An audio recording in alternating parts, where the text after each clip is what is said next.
Every week on Face the Issues, we're going to introduce you to a new hometown hero. For us, it's not just enough to talk about the issues, even as we engage in substantive debate on the ideas, but we need to set an example.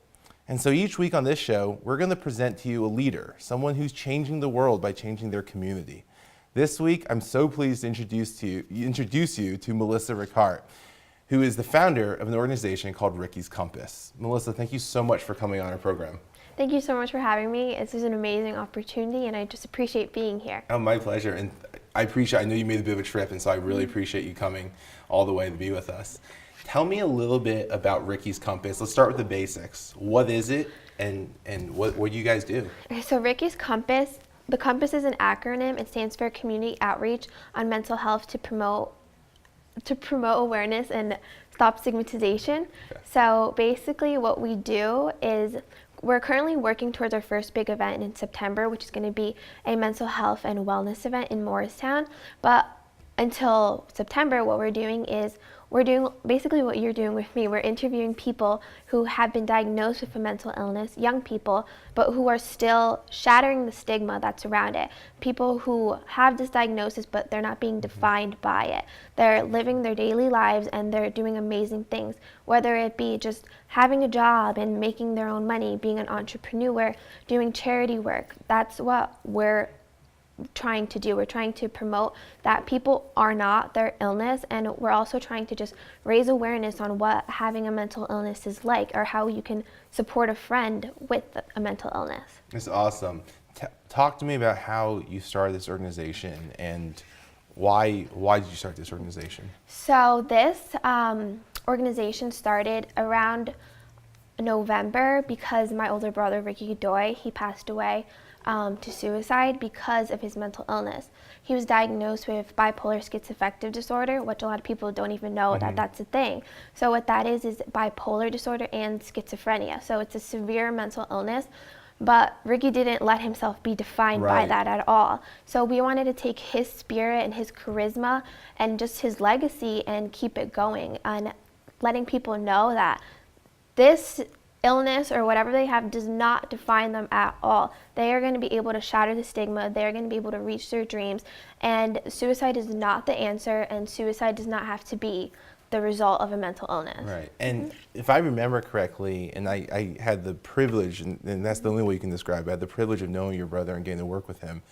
And if I remember correctly, he was actually working on something like this, right? He had a documentary that he was working. Can you tell us a little bit about that? So he wanted to make a documentary just talking about and filming and just capturing his life with his illness, but how he was not his illness. Right. So he just wanted to, in his words, he wanted to change the narrative around mental health in America, because he felt that in his business, he had a multimedia business, and when he would tell people that maybe he had to take the day off because of his mental health, they would pull away. And he wanted that to change. He wanted people to know that you can still trust, and people with mental illness can still be hardworking people. So through his documentary, that's what he was hoping to accomplish. That's awesome. And I gotta say, his company is called Yo Dog Media, Yeah. which is his last name backwards. Yeah, that's awesome. So I always told people he was one of the most creative people, and probably a lot more hip than I can ever be, but one of the most creative people I ever knew too. So that's awesome, and I'm really glad that you're continuing that legacy that he left.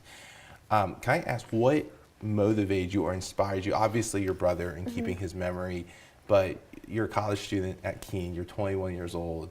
What inspires you? So many of your classmates are out there, just they're not sure what they're doing with life, you see it. There's right now, everyone would say, Melissa, you should be enjoying your life, and you should be, you're getting involved in this charity work, and this really honorable and admirable charity work.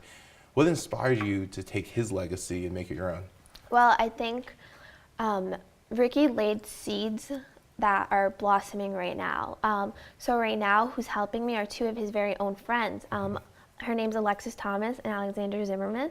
So they basically, when his death happened, they came to me and they said that this can't be the end of it. And I was like, you're right. Like, I could sit here and mourn, and of course I grieved, but I said that my brother's death cannot be in vain. I have to push through, and I don't ever want this to happen to somebody else. So that's what really motivated me. And not only that, but when something like this happens to you, you can either let it define you in an awful way or let it define you towards success and towards change. Right. So that's what I wanted. I want change. Good for you. That's awesome. So you say there's a big event coming up in September, right? Can you tell us about that event? So that event, we're currently in the process of planning it, so it's still a couple months away, but it's definitely going to be in Ricky's hometown of Morristown, New Jersey. So right now we're still working on location, but we can definitely tell you that it's going to be in Morristown between 11 to 3, and it's going to be not only mental health focused, but just physical overall wellness, because as we all know, you can't have a healthy mind without also having a healthy body, and they all come into play. Right.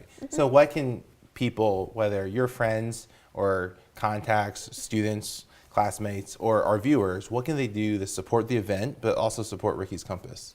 So to support Ricky's Compass, we have our Facebook page, which is Ricky's Compass. Okay. So you could just give that a like, and we're always updating it with not only just our event information, but also the new interviews that we're doing. If you want to be involved in the event itself, so whether you have physical activities that you want to have at the event, whether, because we want therapy dogs there, we want physicians, we want people with knowledge about mental health, but also maybe you're a nutritionist, dietitian, anything like that. If you have a mental health food shop, well, not mental health food shop, just a food shop in general. Sure.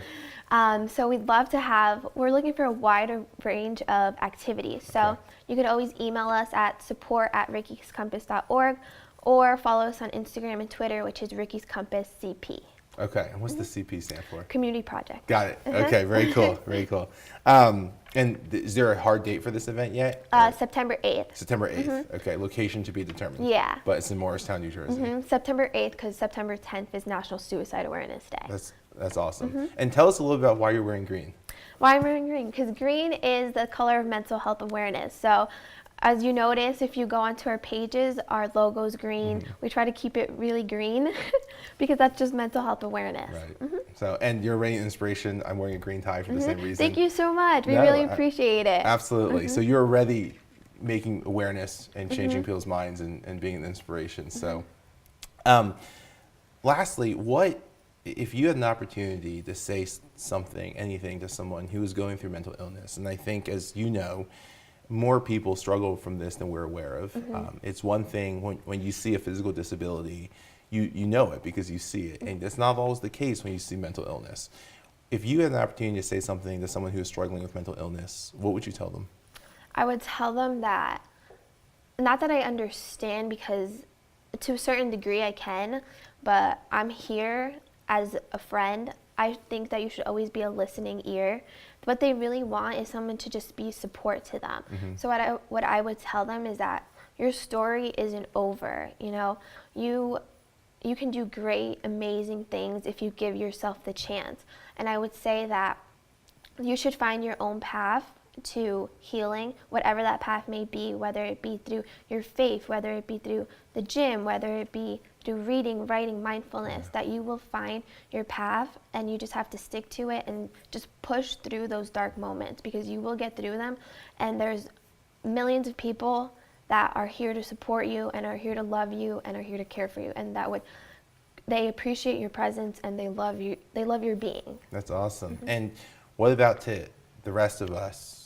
What would you say to us about how we can be a friend and be involved, and how can we help and how should we help those who are struggling with mental illness? So I would definitely, just from my personal experience, I've just learned that people just want somebody to listen to them and to not judge them by their illness. You wouldn't judge somebody with cancer and just call them, oh, that's the person who has cancer.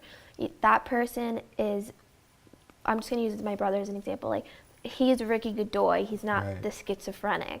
So that's how we have to address people with these illnesses. They are real people who have hobbies, who have activities, and who have families, and that's how we should take them as.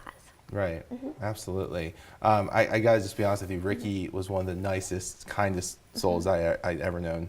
And he spoke about you so often. Like, I'd never met you, you know, and I knew him for a few years, and yet I felt like I'd known you for so long, because every time you talked to Ricky, he was bragging about his little sister. And so I can tell you that he is incredibly proud of the work that you're doing, and you should be as well. Oh, thank you so much. I really appreciate that. It means it means more than you know. Yeah, well, Melissa, thank you for what you're doing. Thank you so much for taking the time to come on and talk about it. And the website again is www.rickyscompass.org. So rickyscompass.org. Check it out, please. rickyscompass.org. This is something that more people struggle with than you and I think. And it's people like Melissa who are going to ultimately lead us to ending that stigma. But all of us have a role to play. All of us have a part that we can engage in. And so check it out, rickyscompass.org. Support the organization. Come on out on September 8th, right? And be a friend. All of us have a role to play. Do what you can. Melissa, thank you so much. I really appreciate you taking the time to be here. Thank you for having me. Absolutely.